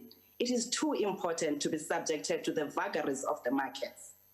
Honorable members, you may have seen following the debates and media reports on the issues related to SABC. Last week, the Minister of Labour and ourselves engaged with the SABC board to understand the labour issues in detail and see how we could use the Labour Department's experience on these challenges to benefit both the SABC board and the SABC employees, looking at all the alternatives. I am currently working closely with Minister Natim Tetwa and our deputy ministers of all the departments, including small business development and trade and industry, to see how we can, via the broadcasting sector, support and collaborate with the private and public sectors to support the creative industry. The SABC is highly central to this as our national public media service that stands a better chance of creating more SMME jobs and economic development in line with our district development model. It stands a chance of creating jobs for many of our youth, women, and people with disabilities. We therefore believe that SABC will and must not die a natural death and can never be irrelevant as many would want us to believe. Only the SABC that can and is currently reaching all corners of South Africa. In contrast to our colleagues in the opposition, who are good at pointing fingers without solutions, we have taken the following steps to turn around the SABC as a modern public broadcaster. In short term, Honorable Sengwa, we have facilitated a government bailout of 3.2 billion, which was meant to stabilize the entity. It came with clear conditions by GTAC. One of those conditions talks to staff optimization, which you mistake, of course, for retrenchments. It then details the steps that had to be followed. Skills audit and not qualification audit, revenue enhancement initiatives, remodeling in terms of reskilling and upskilling the existing personnel, and therefore match them based on their capabilities. Firstly, we facilitated discussions with Centec, wherein a total of 5.7% discount was provided to the SABC to assist the SABC's cash flow problems. In addition, a payment holiday covering 3 months was also granted in order to assist SABC with the difficulties brought by COVID-19. A payment holiday that amounted to 215 million. And we are currently considering the increment of payable TV license fees in accordance with Section 40 of the Broadcasting Act of 1999, subject to improvement on collection methods, so that a lot of funds does not end up in private collectors' hands. In the medium to long term, we are working on policy, legislative, regulatory interventions that we recently published draft audio and audiovisual policy, which proposes the following interventions. The reorganization of the SABC in view of the public/commercial division debate. Review or overhaul of the funding model for public service mandate, including signal distribution and content of national interest. The dynamic nature of consumer behavior as influenced by technology evolution is changing the legacy viewership patterns. This invariably necessitates that the SABC must review its signal distribution model to respond to the new normal and to optimize on its signal distribution costs. We will work with Centec and National Treasury in this regard and submit the modalities to this August House for consideration in due course. Must carry obligations must be abolished. It is expected that appropriate regulations, Chairperson, is my timer. Chairperson. All right, I guess you just decided to show. Yes, you just came up. I'm not sure if you're saying I must shut up.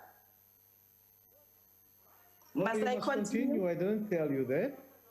Thank you I'm so too much. kind to tell you to shut up. Thank you so much, Honorable Member.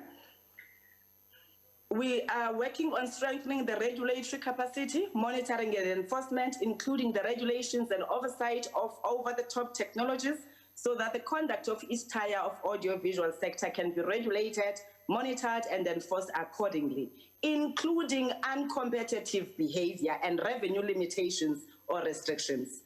If, instance, the regulations provide that pay operators must generate only 20% from advertising as it is currently, this regulation must be enforced so that other role players on the free-to-air platform can survive and become viable. We have to consolidate government and institutional funding mechanisms for film and television productions to make independent content production cheaper and therefore affordable to the public broadcaster. This further requires looking at the entire value chain of the industry, including the copyright regime, which is currently under review by the DTIC. Honorable Shadow Minister, of all of these that I mentioned about, they are meant to ensure that the same way that government cannot look away when the public broadcaster is threatened with funding challenges, the minister may not look away when the public broadcaster is threatened by worker unrest as a result of retrenchments. As you can notice, honorable members, our interventions are aligned to the bigger policy objectives of nation building and social cohesion, concomitant with the 2030 vision espoused by the National Development Plan. Let us provide solutions and not throw stones. As they say in Nigeria, and I quote, "A man who drives the car with his mouth will never be involved in any accident," I close quote. We must continue working together tirelessly until a proper solution of building the public broadcaster we want is found. It is in all of us' interest that we have a healthy SABC. Let us start by paying our TV licenses. And honorable members, it is only 265 rands a year. Fellow South Africans, that means only 22 rands, 8 cents a month. SABC's success depends on 3 cans: the I can, the you can, and the we can. I thank you, Honorable Chair. No, thank you, Honorable Minister. You know, at the point where you said your time is up, you actually have 4 minutes left. So you have a lot more time left to sort out the issues of the SABC. Honorable members, that concludes the debate. The Secretary will read the last order of the day. The Secretary. Consideration of report of Standing Committee on Public Accounts on 2018-2019 annual report, annual financial statements, and oversight of South African Broadcasting Corporation. I now recognize the Honorable Schlengwa. He's in the chamber. The Honorable Schlengwa. Thank you very much, Honorable House Chairperson. Scope ahead hearings with the SABC, because the SABC had received an adverse opinion in 2016-17, a disclaimer in 2017-18, and a qualified opinion in 18-19. The entity suffered losses in previous years, resulting in material uncertainty to going concern as current assets exceeded current liabilities by 875 million rands. Irregular expenditure as well as fruitless expenditure always remained an issue for the SABC over the years, with an accumulated balance of 5.2 billion rands as stated in the annual report 2018-19. In October 2019, the SABC received 2.1 billion rands of the 3.2 billion rands bailout it requested from the government. And as a result, the Standing Committee on Public Accounts held meetings with the SABC on 28 July and a follow-up meeting on the 1st of September to deal with deviations and expansions that result in irregular expenditure. And subsequent, the committee undertook a visit to the SABC on the 23rd of October. Some of the findings, the AG noted the following issues that resulted in the qualified audit. No sufficient appropriate audit evidence for capital work in progress for the current and previous year due to absence of an asset register that could be reconciled for financial statements. capital work in progress of 263 million rands could not be verified.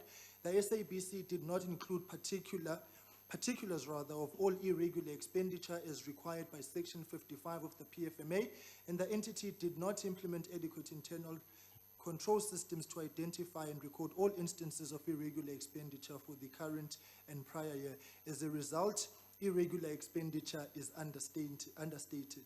Non-compliance with legislation, amongst others. On the issue of deviations and expansions, legislation allows for expansions and deviations in exceptional circumstances, but the SABC had several deviations and expansions involving few companies that date back to 2010, where procurement is not done through open bidding. Applications for deviations are submitted late to National Treasury by SABC for approval, which compromises business continuity and does not give National Treasury adequate time to assess applications.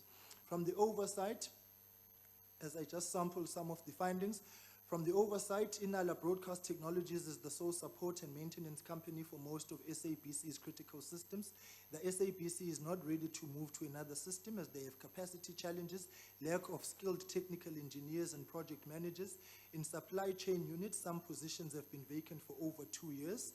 Many positions within the entity have not been filled due to the moratorium on filling of posts. The business units do not cooperate with SCM. Business units lead to delays in procurement processes, leading to deviations from normal procurement when the contracts are about to expire. The SABC applied for expansions after contracts had expired, and this was mainly due to poor planning and poor contract management. Accordingly, the committee recommends, amongst others, an updated asset register is kept and available for audit purposes for capital work and assets as required by legislation.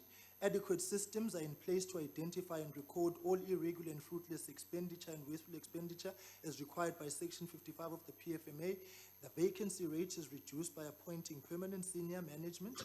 Communication channels between the SCM unit and business units are improved so that expiring contracts are identified early where normal supply chain processes are followed rather than expansions and deviations. And here we reiterate, expansions and deviations are not a norm, they're an exception.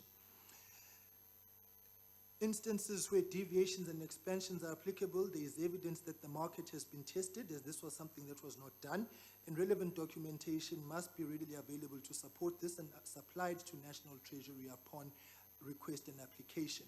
The SABC only makes payments where valid contracts are in place and not where they have expired, and continuing them whilst they await the approval processes.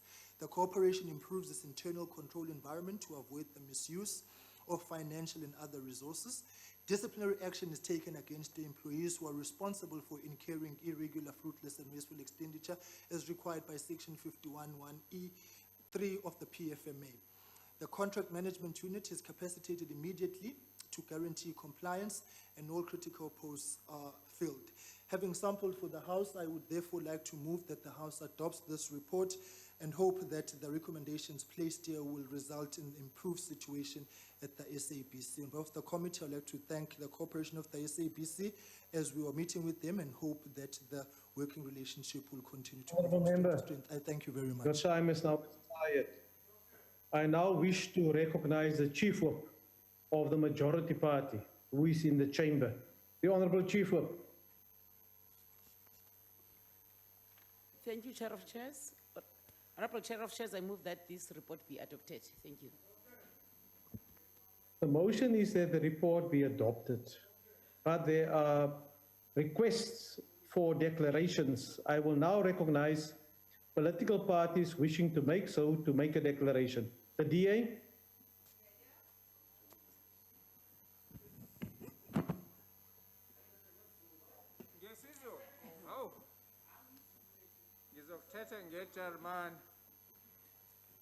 The DA. Thank you, Honourable Chair. Yeah, ngeke ngiqhubeke ngesiZulu, ngizoqhubeka ngesingisi.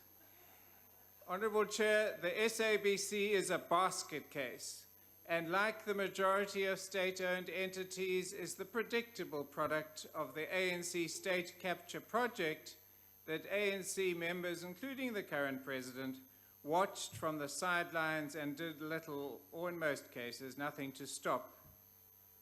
and indeed should have put culprits like Dutu Myeni in jail. Speaking about Dutu, it occurs to me that Mr. Myeni was not the only incompetent ANC corporate warlord. Equally horrendous was the appointment of corporate warlord Hlaudi Motsoeneng, who with incredible speed and efficiency turned the SABC into the basket case it still is today. Hlaudi turned the SABC into a propaganda machine for the ANC that even the apartheid government would have been proud of. Independent and ethical journalists who resisted the capture of the SABC were targeted, and whilst they were not shipped off to concentration camps, they were driven out. It is sometimes said, Honourable Chair, that parliamentary oversight visits turn out to be wasteful junkets, during which little, if any, value is extracted. This was certainly not the case with the Scopa visit to the SABC palatial offices in Johannesburg. The first thing one could not but notice was a network of cables held down with tape across the floor in the corridor and the meeting area. For a broadcaster which has seen billions of rands flow through its coffers, it's astounding that such shocking, perhaps in more ways than one, an amateurish installation can be what welcomed a parliamentary standing committee about to conduct oversight over the financial malfeasance that had clearly taken place at SABC. The second observation was the large number of senior SABC staff milling around and enjoying the substandard, but no doubt very expensive, drinks and eats. A feature throughout the Scopa visit was the large number of employees who appeared to be aimlessly milling around. The third thing that struck one was the poorly maintained condition of the massive buildings. The interior had clearly not seen a coat of paint seemingly since the apartheid days, but given the huge staff complement, was simply dirty. Open areas between buildings were not just unkept, but were a disgraceful jungle of long grass and noxious weeds. Clearly, there has been a serious lack of competent and skilled management, and this seems to remain the case. It cannot be that given the massive numbers of staff and amounts of money flowing through the SABC, that the basic functions of hygiene and housekeeping are ignored. However, Mr. Chair, the fourth observation to highlight was the very pleasant experience of meeting what is left of the competent and experienced employees who are doing their very best to keep the SABC in flight. Clearly, not all SABC employees are surplus to the needs of an independent broadcaster. Talking about independent, the repeated announcements by the SABC on air that they are independent brings to mind the pronouncement by the Hamlet character Queen Gertrude that the lady doth protesteth too much. If it were not for these dedicated employees and the massive taxpayer bailouts the SABC, like the ANC SAA Vanity Project, would undoubtedly be in business rescue, facing a complete shutdown. Perhaps that should be the future of this successful ANC state capture project. Mr. Chair, whilst the Scopa report could be a great deal more robust about the political issues, even Honourable Kobaka indicated that was a political issue, that have crippled the SABC, the DA will support the report before the Assembly today. Thank you. Thank you, Honourable Member. I'll now recognize the EFF. Thank you, House Chair. House Chair, this report and the oversight to SABC was informed first and foremost by the failure of Parliament and the committees that ought to be doing oversight on departments and entities for following up on their own resolutions and the monitoring tools that are utilized to assess the departments and the finances that they deal with. Secondly, this oversight was also informed by the condescending attitude of the management of SABC when they came to account to SCOPA for their irregular expenditure. The disregard of procurement processes that led to the massive value of irregular expenditure, which increased highly from the SABC, was very much concerning. And the fact that wasteful expenditure of the SABC is not being taken into consideration, and there are no consequences, and I mean serious consequences, that are suffered by the management of the SABC. The people who earn a lot of money in the SABC, who do not even form part of the 2% of the same SABC, are the ones that have plummeted this particular entity to where it is today. We can change the boards, we can change the management, but if there are no laws in place, and most importantly, there is no monitoring in place by Parliament, and in particular committees of Parliament, to follow up on expenditure and the way they conduct business, these entities, we are not going to go anywhere. SABC rentals that are done out of procurement processes and are done on a massive high scale are the reasons why today SABC thinks that removing some of the workers will be the solution to their financial problems. Financial problems of the SABC are not caused by their own staff complement. They are caused by the management, which cannot look into their own asset base and make sure that they grow it to be able to finance its own life span and pay their own staff complement. Chair, the last part of SABC and the oversight that the SCOPA have conducted at SABC was a concern that SABC workers that have been getting the threats from way before this time was very concerning to the SCOPA, and the fact that we have seen how the express workers were removed. We do not want the same thing to happen to the SABC. We support the report and the recommendations as the EFF, and we plead to the House that it keeps the monitoring on its own resolution.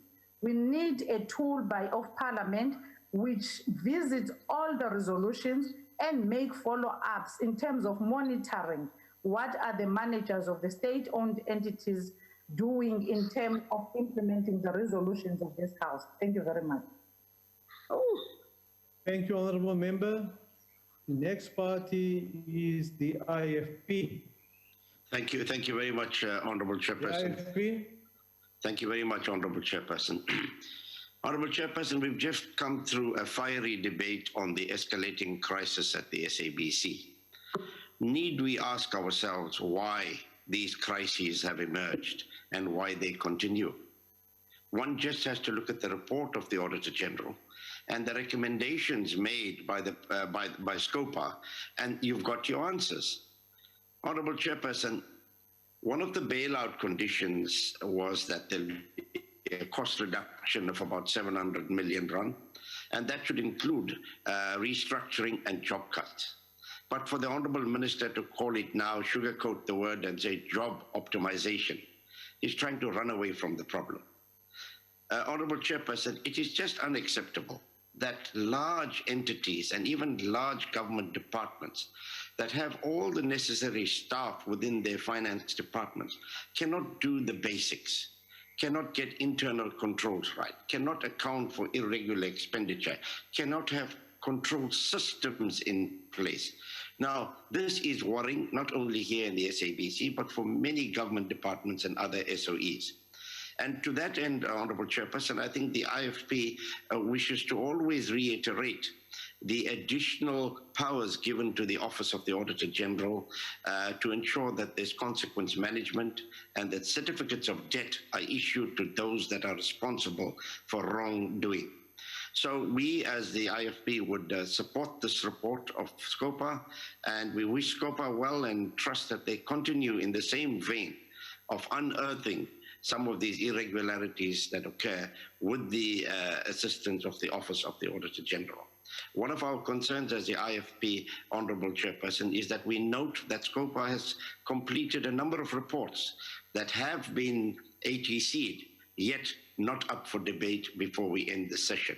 And I hope that is something that can be corrected before the session ends on Friday. Thank you very much, Honourable Chairperson. Honourable Member, this is one of the reports that has been flagged by SCOPA, that from my office we have pushed for debate. So we are pushing these different reports from SCOPA through, but as you are aware, that the parliamentary program is congested at this stage. The Freedom Front Plus.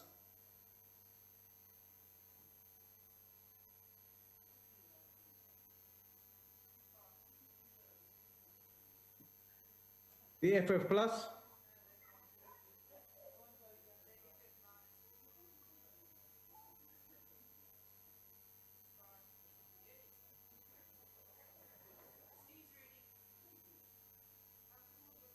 Is the Freedom Front Plus there?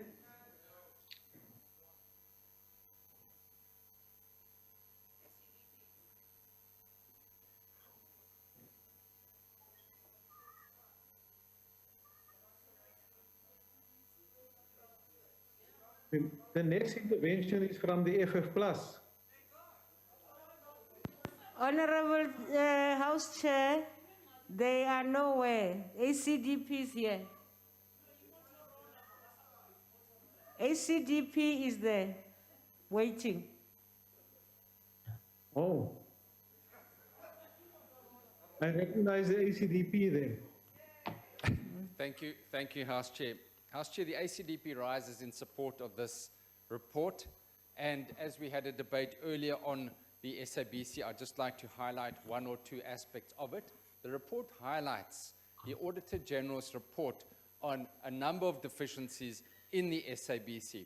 And yes, let us be reminded, as I mentioned earlier in the earlier debate, that the Fifth Parliament brought out a comprehensive oversight report, and it would appear that some of those recommendations have yet to be implemented. As the Honourable Lees pointed out about delinquent directors, we included in that report that applications could be brought for delinquent directors, and that is something that should also be implemented. When one looks at the report, one does see, and the ACDP supports, in view of the additional powers of the Auditor General, that the recommendation is made that disciplinary action should be taken against employees who are responsible for incurring irregular, fruitless, and wasteful expenditure. This is required in terms of Section 51. The same recommendation was made in the Fifth Parliament's report.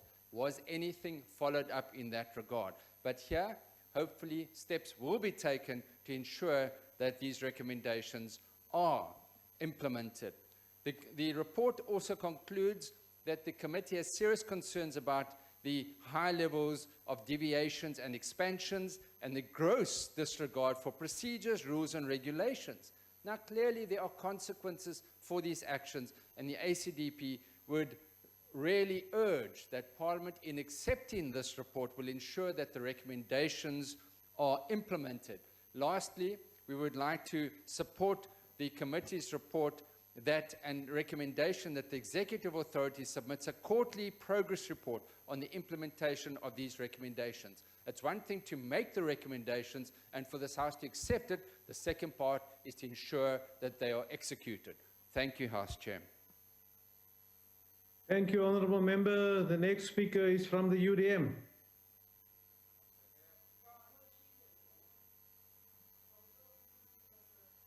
None. None of the, Then we must identify the ATM. Anyone from the ATM? Anyone from Good? The NFP? Honorable Sheikh Imam, are you there? Thank you very much, House Chairperson.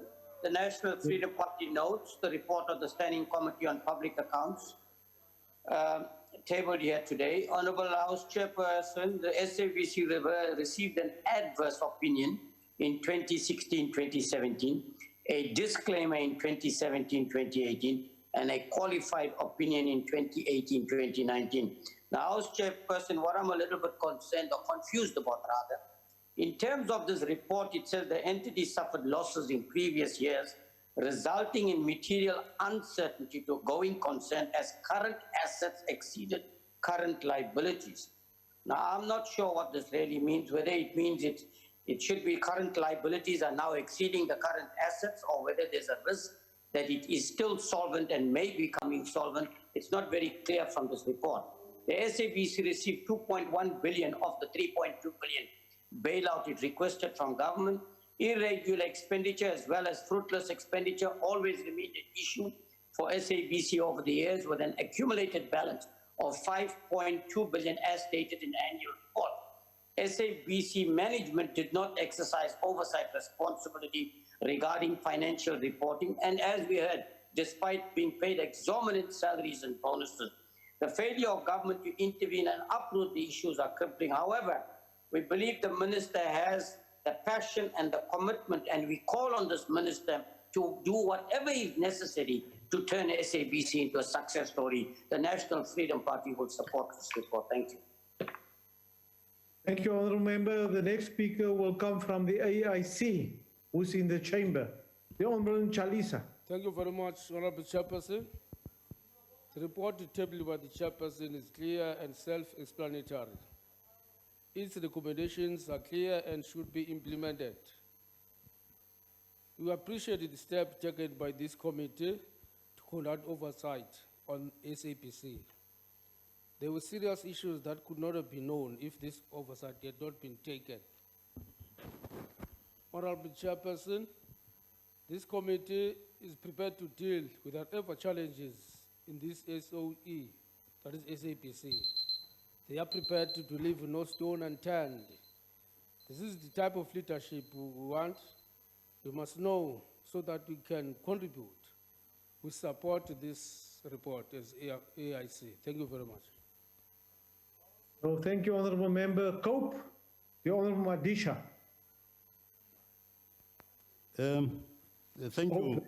Thank you, Honourable Chair. I think the report, of course, we support it. It's a clear proof that workers must not lose their jobs.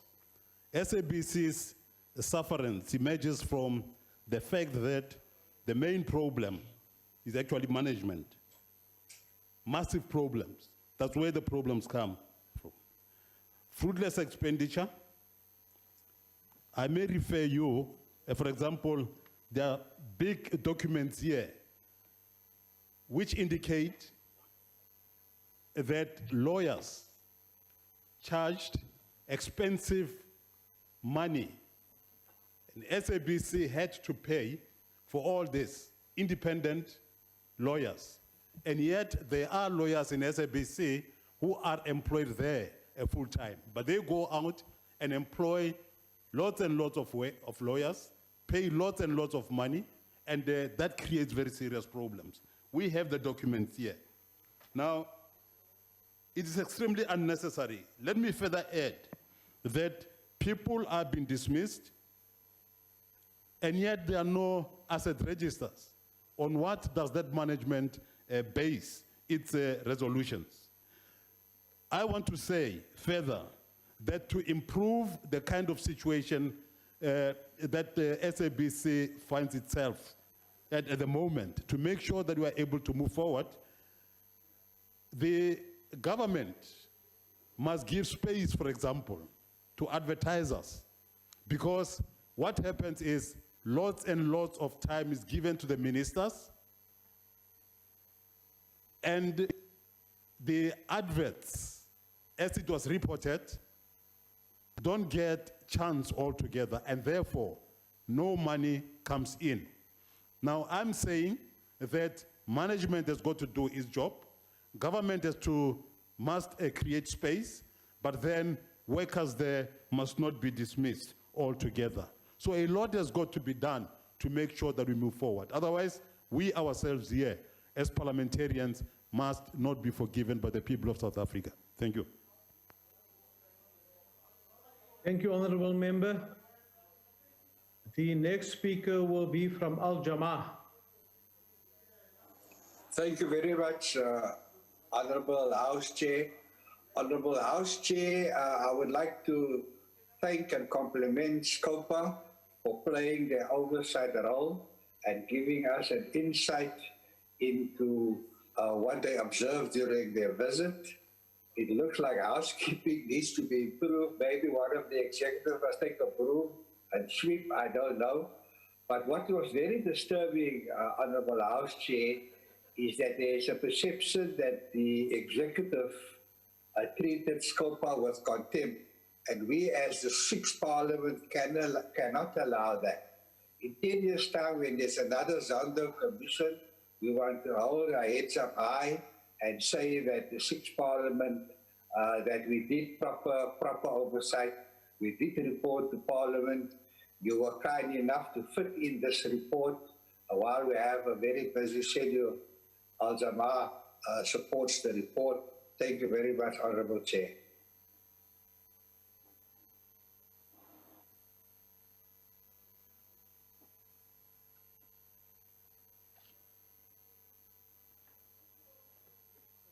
I'm covered, Honourable Chair.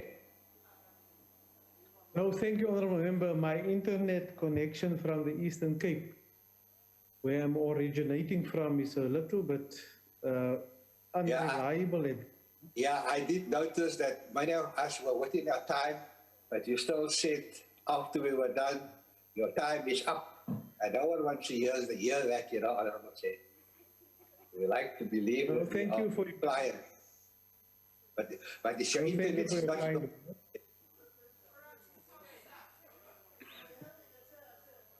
Thank you for your kind words, Honourable Member. Honourable Members, the motion is that the report be adopted. Are there any objections? I will now recognize those parties who have any objections. Are there any objections? No. Oh, thank you, Honourable Singh. Honourable Members, since there are no objections, the report is agreed to. And that concludes the business of the day. The House is adjourned.